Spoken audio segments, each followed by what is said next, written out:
Kita mulai. Bismillahirrahmanirrahim. Assalamualaikum warahmatullahi wabarakatuh. Alhamdulillah wassalatu wassalamu ala Rasulillah wa ala alihi wa sahbihi wa mawalah wa la hawla wa la quwwata illa billahi wa ba'du.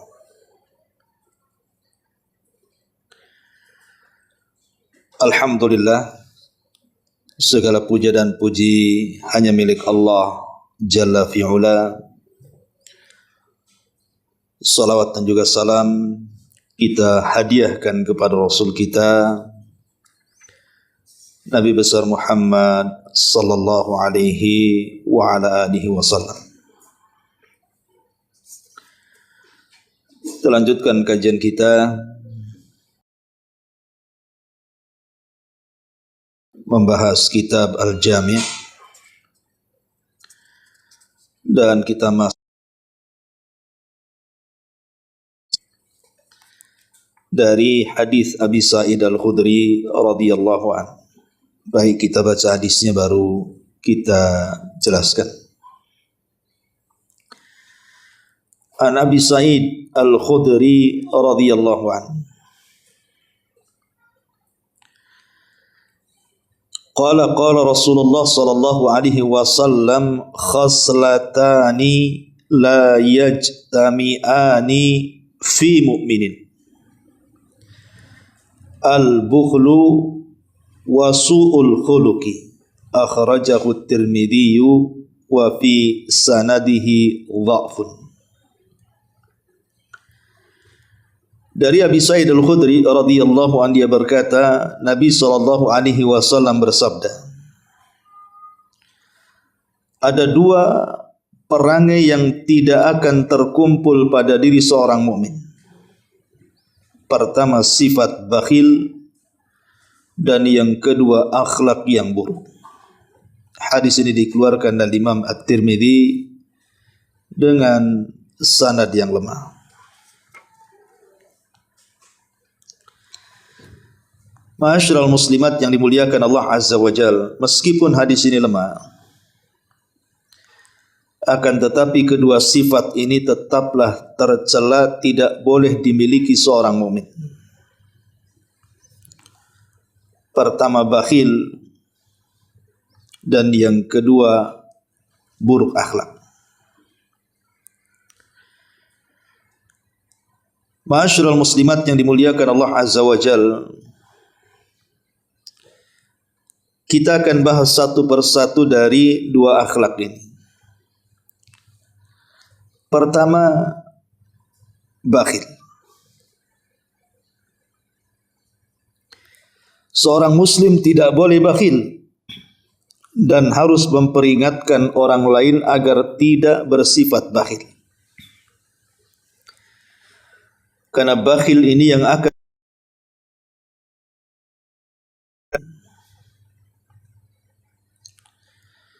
Ma'asyiral muslimat yang dimuliakan Allah Subhanahu wa taala, bakhil ini lebih parah dibandingkan penyakit. Karena nanti pada hari kiamat, orang-orang yang berpenyakit di dunia tidak akan ditanya pada hari kiamat. Tetapi orang yang bakhil di dunia akan mempertanggungjawabkan hukumannya pada hari kiamat. Walaupun di dunia nampaknya badan orang bakhil itu sehat, tidak terkena cacat dan penyakit, tapi penyakit ini lebih parah dibandingkan orang yang terkena penyakit badan. Walaupun nampaknya lemah,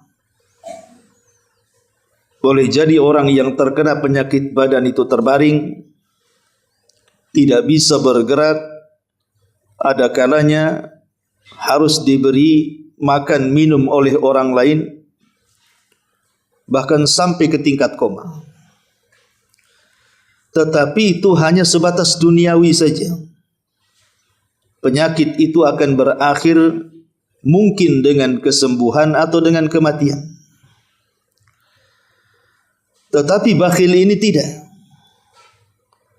Penyakit ini akan dibawa sampai ke akhirat.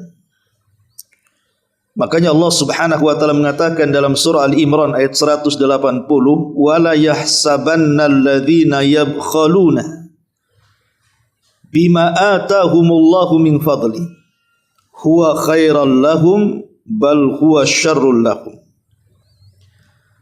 sayutawwaquna ma bakhilu bihi yaumal qiyamah." Jangan sangka orang-orang yang mereka bakhil dengan apa yang Allah telah anugerahkan dari rizkinya itu lebih baik bagi mereka, bahkan itu keburukan bagi mereka, dan mereka akan dikalungkan pada hari kiamat dengan sifat bakhilnya. Maksudnya akan disiksa pada hari kiamat karena kebakhilannya di dunia. Karena orang-orang bakhil itu umumnya menganggap dirinya baik. Ketika seseorang tidak mau memberi kepada orang, dia pikir dia menjaga hartanya, menjaga kenikmatan dunianya untuk bersenang-senang dengannya. Salah, itu sebuah keburukan bagi mereka. Karena hal ini akan menjadi bencana bagi dia kelak pada hari kiamat.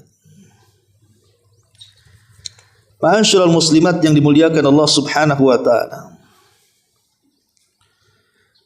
Bicara tentang bahaya bakhil ini, sebelum saya bicara tentang bahaya bakhil, bakhil ini kan tidak mesti dalam masalah harta, Bu. Tapi bakhil ini bisa mencakup banyak hal. Dan yang paling parah dari bakhil ini adalah bakhil dengan ilmu pengetahuan. Dia tidak mau mengajarkan ilmu itu kepada orang dan berusaha untuk menyembunyikan. Ini adalah sebakhil-bakhilnya orang bakhil.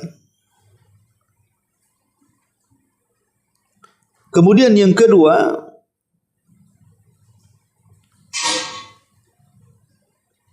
bakhil untuk memuji Allah Subhanahu wa taala. Tidak pernah menyebutkan nama-nama Allah yang baik, berdoa dengan nama-nama Allah Subhanahu wa taala, maka ini termasuk bakhil. Tidak mau memuji Allah Subhanahu wa taala, dan ini bahaya. Kemudian yang ketiga, bakhil untuk tidak mengucapkan salawat kepada Nabi. Sampai-sampai Nabi SAW mengatakan, al-bakhilu alladhi man dzukirtu indahu falam yusalli alayya. Orang bakhil adalah orang yang namaku disebut di hadapannya, tapi dia tidak mau bersalawat kepadaku, kata Nabi. Ini juga termasuk kebakhilan. Bakhil untuk tidak mengucapkan salawat kepada Nabi sallallahu alaihi wasallam. Kemudian juga bakhil untuk tidak mengucapkan salam. Bahkan Nabi sallallahu alaihi wasallam mengatakan, abkhalun nas man bakhila bis salam. Orang bakhil dari manusia adalah orang yang bakhil untuk mengucapkan salam. Berat untuk mengucapkan salam. Maka ini juga bagian daripada bakhil. Ketemu orang ngeleos tidak pernah mengucapkan salam. Berat bibirnya untuk mengucapkan salam, padahal salam itu sunnah dan berpahala. Ma'asyiral muslimat yang dimuliakan Allah Subhanahu wa taala. Tetapi pembahasan yang kita bahas di sini adalah bakhil terhadap para fuqara. Tidak mau membantu mereka, tidak mau menolong mereka, sayang dengan hartanya. Ma'asyiral muslimat yang dimuliakan Allah Azza wa Jalla, inilah yang dimaksud bakhil di sini, bakhil terhadap manusia. Kita tahu bahwa harta itu bukan milik kita. Semua harta yang kita miliki itu adalah milik Allah Subhanahu wa taala. Bukan hanya harta, badan kita loh milik Allah Subhanahu wa taala. Dari atas kepala sampai kaki itu semua milik Allah. Jadi harta yang kita miliki itu hanya sekedar titipan. Dan ketika Allah Subhanahu wa taala menitipkan harta dunia kepada kita itu, Allah memberikan ujian.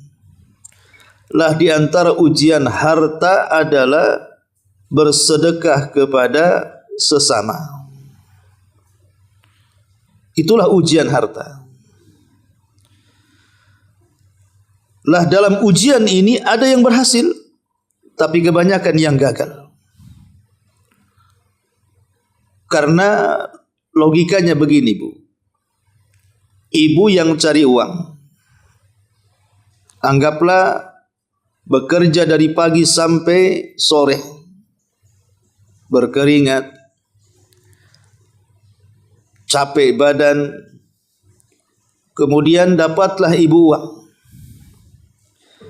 Tiba-tiba uang itu yang susah payah kita dapatkan dengan tenaga kita dan waktu kita, disuruh disisihkan sebagiannya atau sedikit dari harta itu, diberikan kepada orang yang sama sekali tidak membantu pekerjaan kita.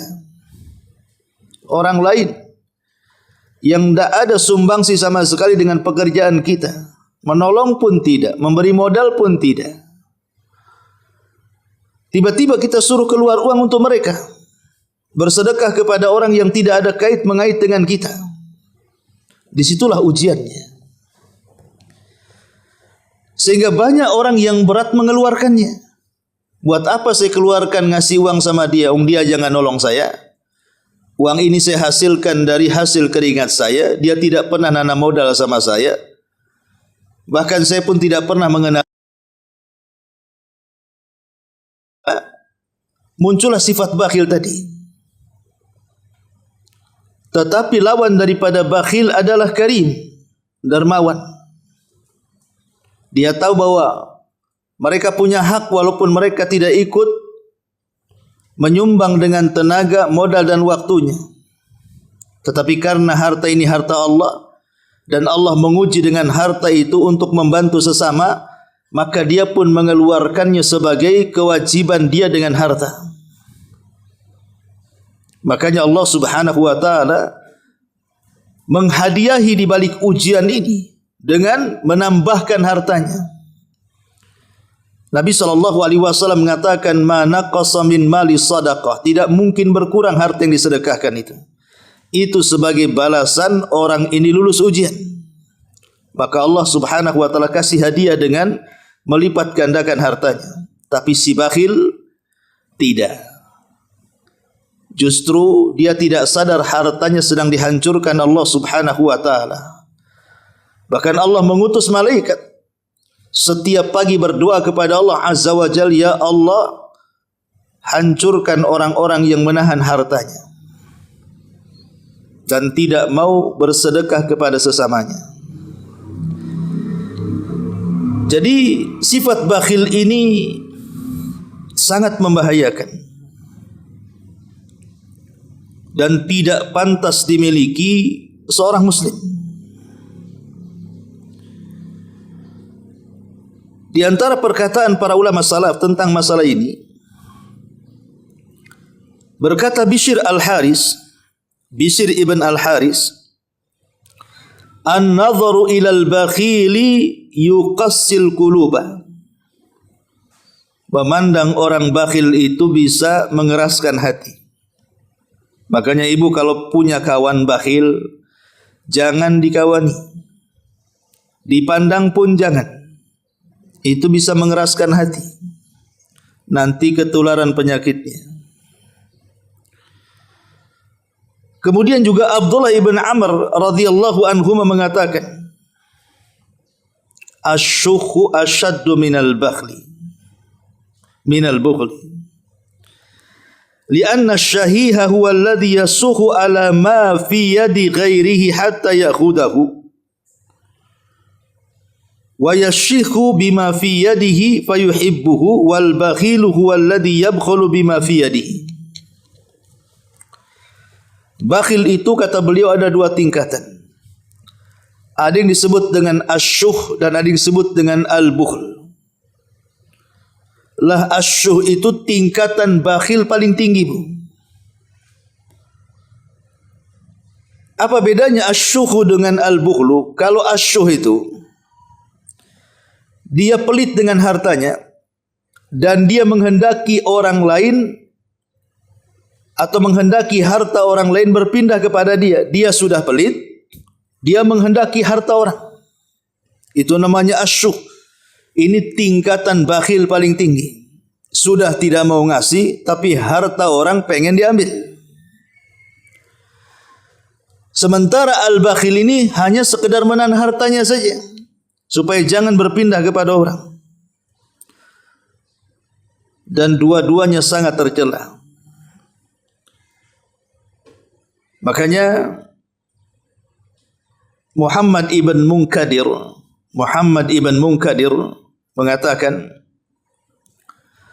kana yuqalu idza arada Allahu biqaumin syarran ammarahu Allahu alaihim shirarahum wa ja'ala arzaqahum bi aidi bukhalaihim. Apabila Allah hendak meletakkan keburukan kepada sebuah kaum, maka Allah akan pilih di antara mereka para pemimpin-pemimpin jelek dan Allah jadikan rizki-rizki mereka di tangan orang-orang bakhil.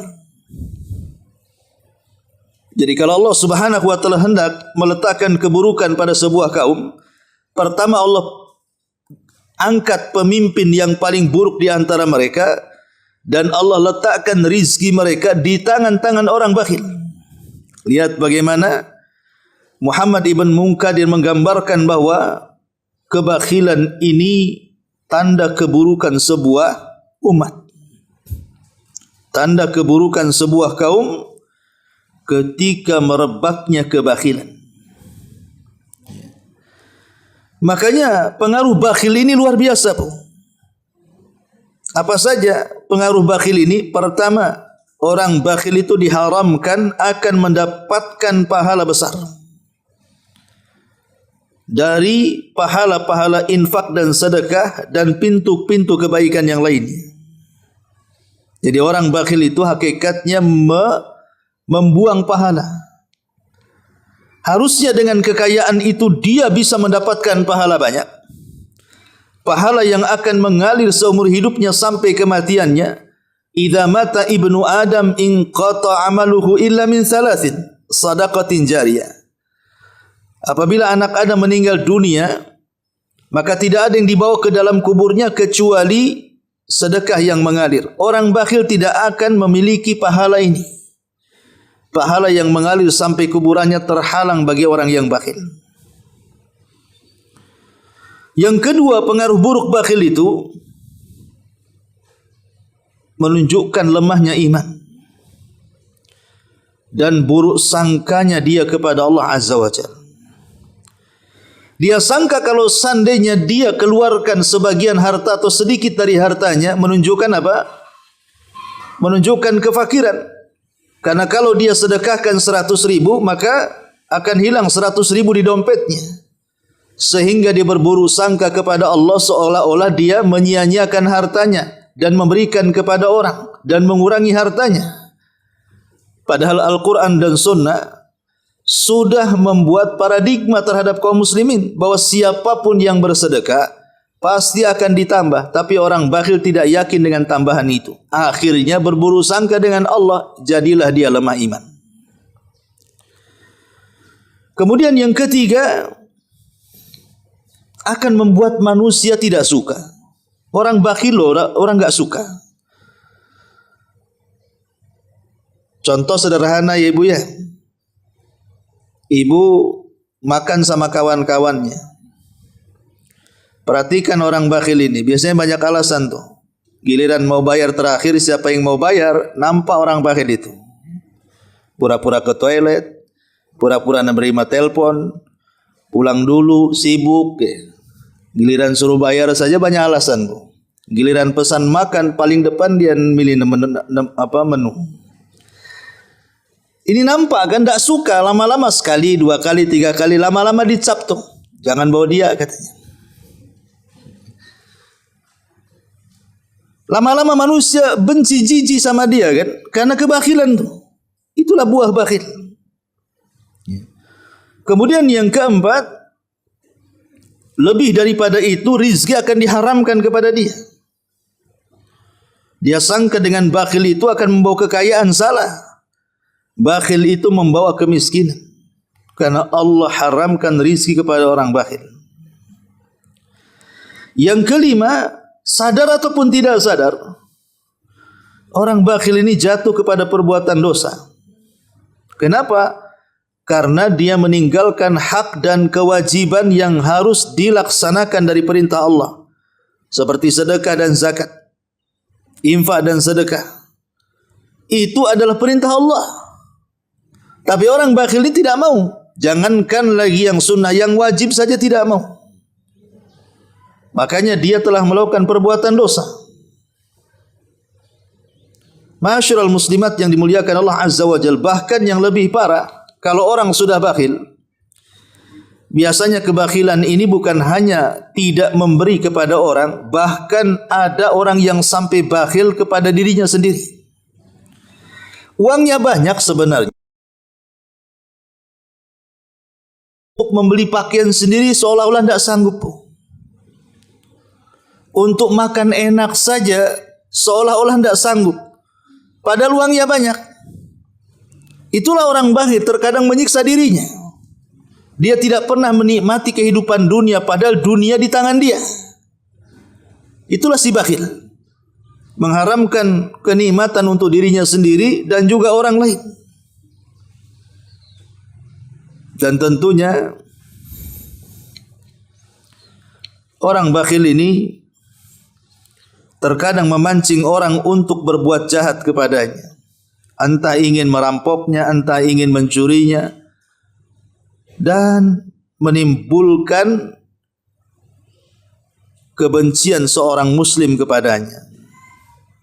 Bahkan bisa saja kemudian menyingkap aibnya. Orang bakhil ini awalnya tidak akan tersingkap aibnya, tapi dengan kebakhilannya maka manusia akan membicarakannya. Lama-lama akan tersingkap aibnya, Bu. Hati-hati, kebakhilan ini bisa menyingkap aib. Ma'asyiral muslimat yang dimuliakan Allah Azza wa Jalla, dan perlu diketahui bahwa bakhil ini sifatnya orang-orang munafik.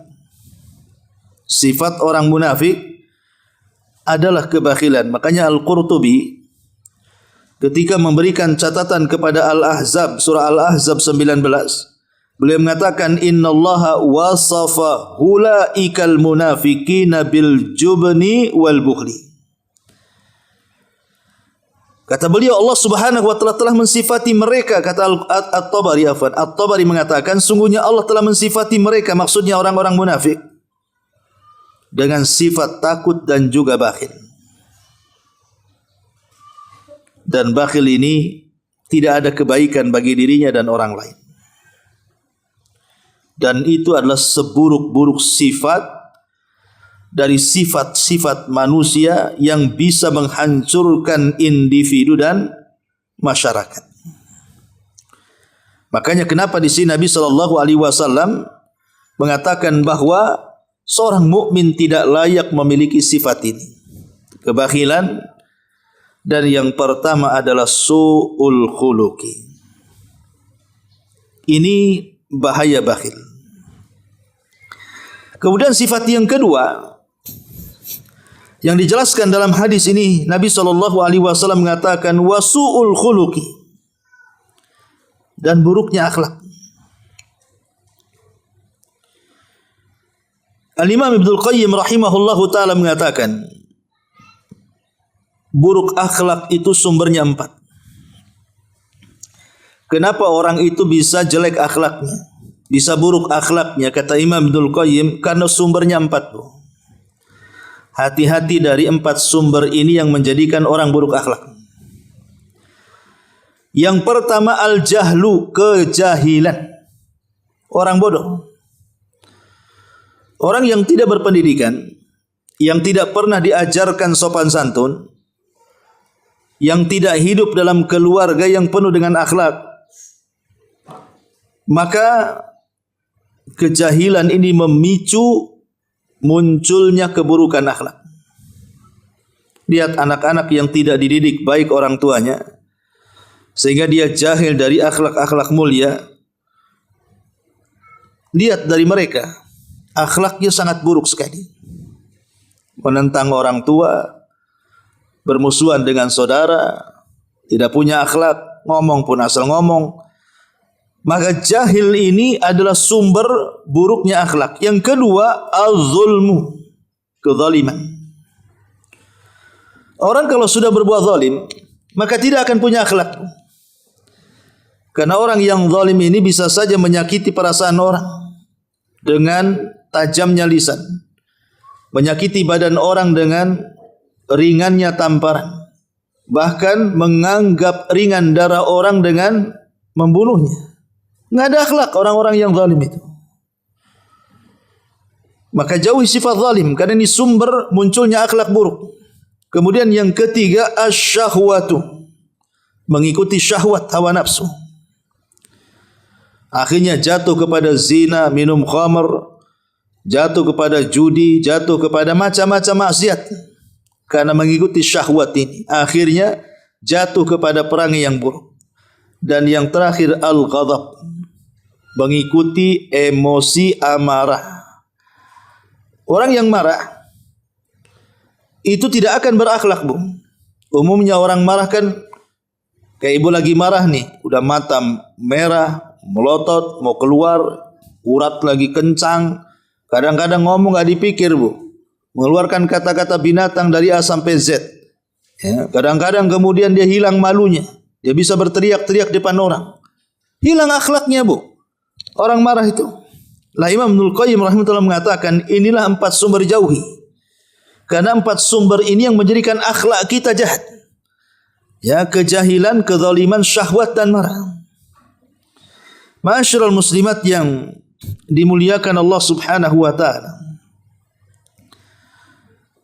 Bicara tentang akhlak yang buruk. Akhlak yang buruk ini kan penyebabnya banyak. Kalau sumbernya jelas 4 tadi, Ibu. Jelek akhlak itu banyak. Pertama, al-wilayatu. Mungkin dia diberikan pangkat, jabatan, kedudukan, merasa sok. Sampai-sampai merendahkan orang. Merasa dia paling tinggi, sehingga dia bisa mencaci maki orang. Lihat para pemimpin itu, Bu, yang sok-sok jadi pemimpin. Padahal dia tidak sadar bahwa kepemimpinan itu amanah. Allah yang memberikan, Allah juga berhak mencabutnya. Tetapi banyak orang-orang yang terlahir menjadi pemimpin itu seperti Fir'aun dan Namrud. Kadang-kadang menindas dengan ucapannya, merugikan dengan perbuatannya. Jadi kepemimpinan itu kalau tidak tahu itu amanah dari Allah, membawa bencana. Maka akan muncul akhlak-akhlak buruk. Ini yang pertama. Yang kedua, al-azl. Menyendiri. Gak mau bergaul dengan orang.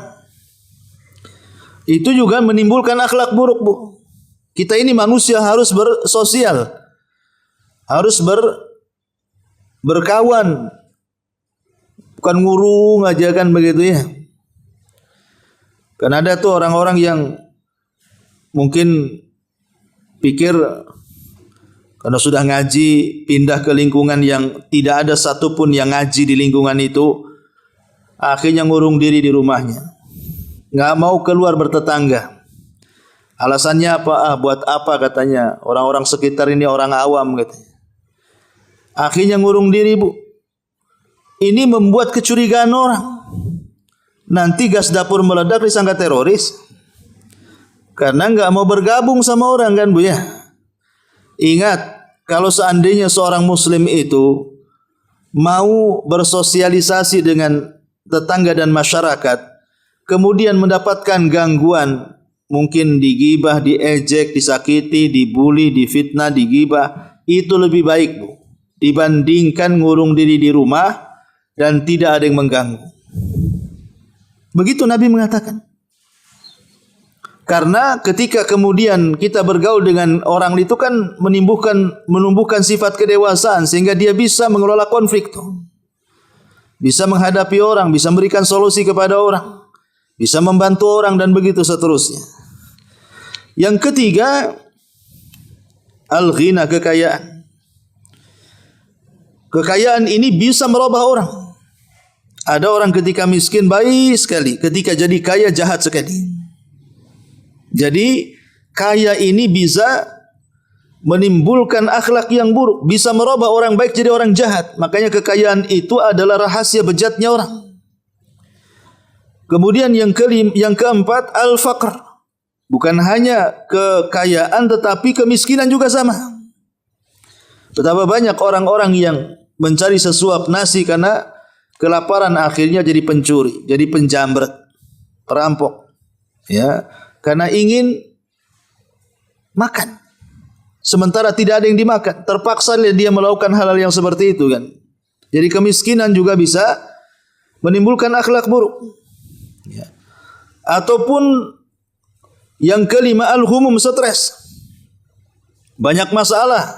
Ya. Banyaknya masalah, banyaknya problem. Akhirnya kemudian stres. Stres ini juga bisa menjadikan munculnya akhlak buruk. Akhirnya orang yang tidak salah dilampiaskan ke dia. Contohlah, ibu ada masalah dengan suaminya. Ketika ketemu kawan, malah ibu marah sama kawannya. Padahal enggak bersalah si kawan itu. Itu kebawa emosi dalam rumah, dibawa keluar rumah Bu. Orang lain yang enggak salah ibu amuk, padahal ibu lagi masalah dengan suami itu. Ya. Makanya kalau ada ibu-ibu marah, itu lagi masalah sama suaminya itu. Atau mungkin dia salah obat itu. Ya. Jadi perkara-perkara seperti ini, stres ini biasanya muncul akhlak buruk Bu. Makanya hindarkan, jangan stres supaya tidak gila. Ya. Kemudian yang keenam, orang sakit. Orang sakit itu akhlaknya bisa berubah Bu. Mungkin ketika ibu sehat bisa lembut, tapi ketika ibu sakit, ibu bisa muring-muring Bu. Ya, kadang-kadang sama anak yang tadinya lembut, gara-gara kesalahan sedikit, ibu bisa marah. Mungkin telat ngasih minum, ngasih makan, ngasih obat, ngasih apa gitu ya. Bisa marah Bu. Ya, makanya sakit itu juga salah satu penyebab akhlaknya buruk. Makanya pandai-pandailah mengelola akhlak ketika sakit. Ya. Kemudian juga yang nomor 7, uluwusin, orang yang sudah tua. Makanya saya sering katakan merawat anak bayi dengan merawat orang tua walaupun sama-sama tidak berakal Bu, masih senang merawat bayi Bu. Bayi ada lucu-lucunya kan Bu ya. Kalau orang tua tak ada lucu-lucunya tuh. Kalau sudah buah jengkel itu doanya udah jelek aja, kapan mati katanya. Ya. Jadi kadang-kadang orang tua ini, ketuaan itu bisa merubah akhlak. Kemudian juga yang bisa merubah akhlak juga kata para ulama adalah kawan. Salah pilih kawan. Ya. Kalau salah pilih kawan, yang tadinya orang baik bisa jahat Bu. Makanya kenapa Nabi SAW sampai mengatakan bahwa agama seseorang itu digantungkan kepada kawan. Kalau kawannya orang baik, maka bisa merubah akhlak yang buruk menjadi baik. Tapi kalau kawannya jahat, yang tadinya orang baik bisa ikut jahat. Makanya inilah di antara 8 perkara yang kata para ulama menyebabkan sebab-sebab munculnya akhlak buruk. Dan Imam Al-Ghazali rahimahullahu taala mengatakan, al-akhlaqus sayyi'atu hiya sumumul qatilatu. Akhlak yang buruk adalah racun yang membunuh. Akhlak yang buruk adalah racun yang bisa membunuh. Dan dia juga mengatakan al-akhlaqul khabisatu amradul qulubi wa asqamun nufusi. Akhlak yang buruk adalah penyakit-penyakit hati dan penyakit-penyakit jiwa. Jadi akhlak yang buruk lebih parah dibandingkan orang gila. Kalau orang gila sudah karuan gila, tapi ini orang waras jadi gila. Nah, itu disebabkan oleh akhlak yang buruk. Dan juga beliau juga mengatakan inna husnal khuluqi wal iman wa su'al khuluqi wan nifaq. Akhlak baik itu bagian daripada iman, tetapi akhlak buruk itu bagian daripada sifat munafik. Karena akhlak buruk itu mengundang kemurkaan Allah. Sampai-sampai Rasul mengatakan, wa inna abghadakum ilayya wa ab'adukum minni fil akhirati aswa'ukum akhlaqa. Sesungguhnya manusia yang paling dibenci Allah dan yang benci dan yang paling jauh tempat dudukku di neraka di akhirat adalah yang paling buruk akhlaknya. Lihat Nabi SAW sampai jijik melihat orang yang akhlak buruk, tidak mau dekat-dekat nanti pada hari kiamat. Bahkan sorga pun tidak akan menerima orang-orang yang berakhlak buruk ini. Masyarul muslimat yang dimuliakan Allah Azza wa Jalla, sampai-sampai ulama salaf yang bernama Abu Hazim Salamah ibn Dinar rahimahullahu taala mengatakan, as-sayyi'ul khuluq ashqan nas bihi nafsahu allati baina jambaihi. Bahwa buruk akhlak itu adalah seburuk-buruk manusia. Dari keterangan para ulama ini, ibu yang dimuliakan Allah Subhanahu wa taala, maka jangan sampai kemudian seseorang berakhlak buruk. Akhlak buruk itu bisa dilihat dari 3 perkara, Bu. Dalam badan kita, dari kepala sampai kaki, kita ini punya 3 badan yang menunjukkan buruknya akhlak. Pertama dari leher ke kepala, Bu.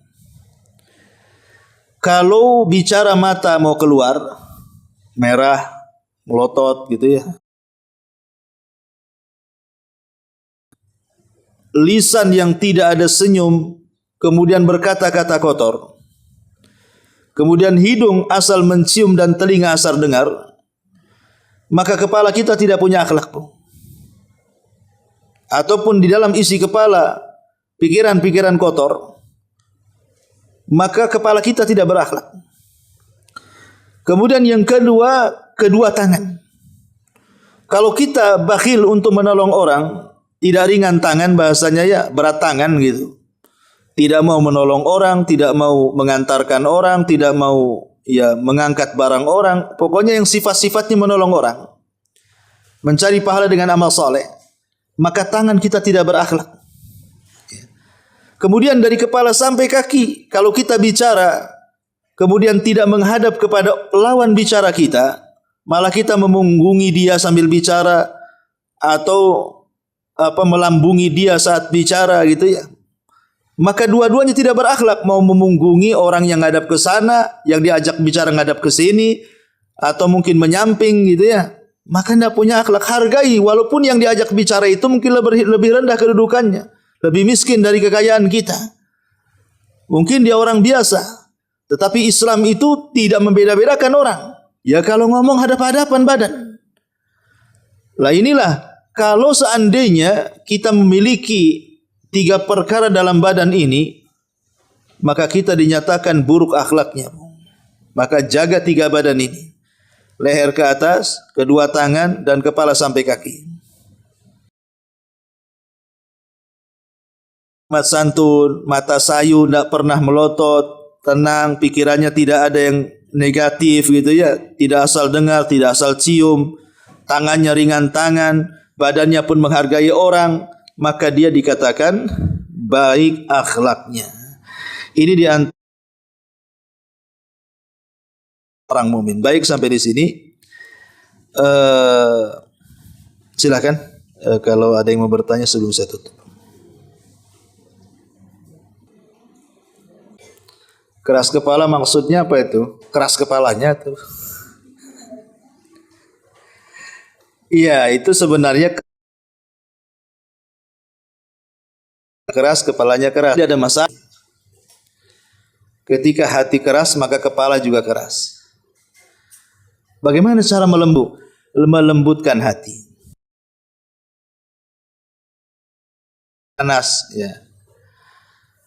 Pertama, minta kepada Allah membolak-balikan hati yang keras menjadi lembut. Atau supaya lembut hatinya. Lihat orang-orang miskin, lihat orang-orang susah gitu ya. Kalau dia kaya gitu.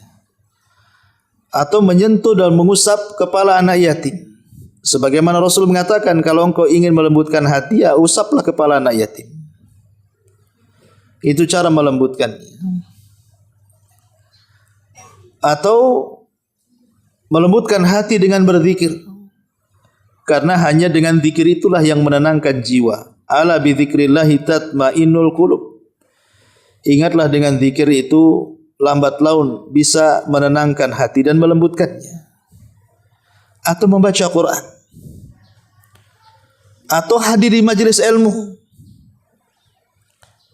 Supaya hati kita lembut. Karena orang-orang yang jarang duduk di majelis ilmu, jauh daripada ta'lim, ruhnya tidak pernah dikasih makan, hanya badannya saja, itu mengeras hatinya, Bu. Ya. Kemudian juga berusaha untuk menjadi lembut, walaupun awalnya dipaksakan. Dipaksakan, tetapi insya Allah lama-lama jadi terbiasa. Wallahu alam.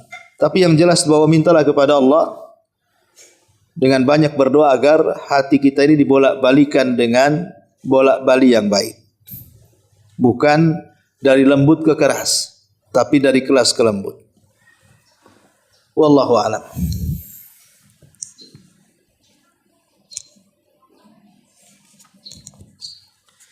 Baik, sampai di sini. Subhanakallah bihamdika, asyhadu an la ilaha illa anta, astaghfiruka wa atubu ilaik. Allahu ta'ala alam. Assalamualaikum.